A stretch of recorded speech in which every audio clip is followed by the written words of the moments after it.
People about funerals and all. just a moment. Okay, Roy. Well, I remember the first funerals I went to. Of course, my dad died when I was about 6 years old, and we lived right close to the cemetery, and they had the funeral at home, and then. Excuse me, stop. This is not going to work because he's going to start the whole thing over again. It'll be a second here. Okay. Well, back when I was a kid, about the first funeral I remember was my dad's.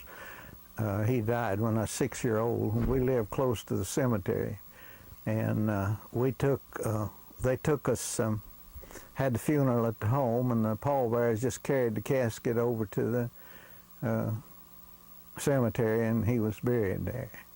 And then I remember one of our neighbors had a little girl that, well, she was about 5 or 6 years old, and she come in from school, and her daddy had been working in the garden as long in the spring, and he was hot, and he said something about wanting a drink, and there wasn't no water there, and little Margaret said, "I'll go run down to the creek to the spring and get you a drink."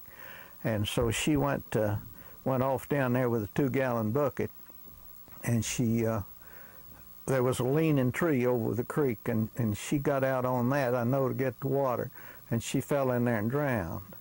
And I remember that they buried her at Sail Creek, and that was about 4 miles, and they had to take her, they had a hearse at Dayton, 2 big white horses, and they brought it down there and hauled her out to the cemetery at Sail Creek. And it's, well, it was a sad thing, and always has been. Okay, we'll run just a little second longer. We'll keep what we have. But if you could tell us, Roy, a bit about how people would come to the home and view, view the body that way and whatnot. So you could start from the beginning, and you can just talk about your father, if you will, just about how it was conducted and how people came to the home for the wake. Yeah, well, back then they didn't take them to the funeral home to embalm them or anything. What they did was there's always somebody that would bathe them and get them ready for the undertaker. And they kept them at home, and the folks all around, the neighbors, would come in to view the body. And that was just about it. All right, that's fine. Now, there's everybody come to dig a grave or anything, and I remember after I was grown that our neighbor, Mr. Brown, told me that they were digging a grave there, one day, and somebody said, Melissa Adams has got another boy, and one fellow says, "What? What do you?" Yeah. And one of the fellows says, "Well, I don't know how you think if anybody beat that." Yeah. All right, we'll turn on here a second, Roy. Now, this time, I'll just talk, and maybe I'll be talking nonsense, but you just listen like you're doing now, so that we can have you just listening, because we'll have a problem with showing you the other way. So you just go ahead and, you don't answer me, but let me just tell you about our Christmas. We had a special Christmas at our place because we've got a little 7-8-month-old baby boy, and he was crawling around wanting to get into things, and then the 2.5-year-old little daughter would pick him up and carry him over to the presents, and we'd let him kind of grab at him, and he'd undo the packages and stuff, and then we'd see what we had. But it made it a special kind of a thing to have the two of them. It was our first Christmas with just the little one there. All right, that gives us enough of that. I read.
right, very